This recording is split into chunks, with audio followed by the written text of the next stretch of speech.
이른바 N번방 사건의 충격이 온 사회를 흔들고 있습니다. 주로 텔레그램을 통해 범행이 이루어진 것으로 파악되지만 이게 전부가 아니었습니다.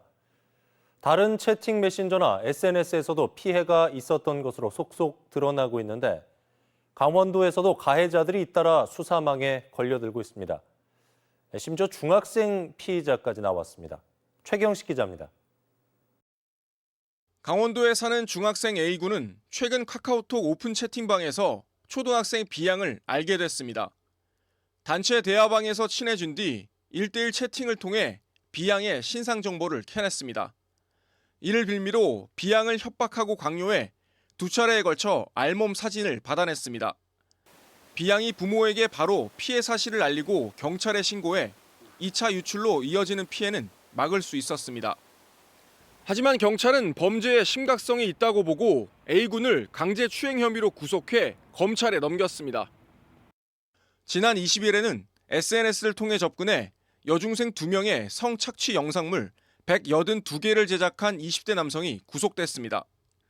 서로의 고민을 공유하는 어플에서 만난 사이인데 텔레그램 사건처럼 먼저 상대의 신상 정보를 캐낸 뒤 협박해 성착취 영상을 찍도록 했습니다. 최근 전북경찰청은 SNS 채팅방에서 미성년자들의 성착취물을 제공받아 개인 휴대폰 등에 보관한 혐의로 강원도에 사는 20대 남성을 입건하기도 했습니다. 디지털 기반의 소통 공간이 성범죄자의 무대로 악용되고 있는 겁니다.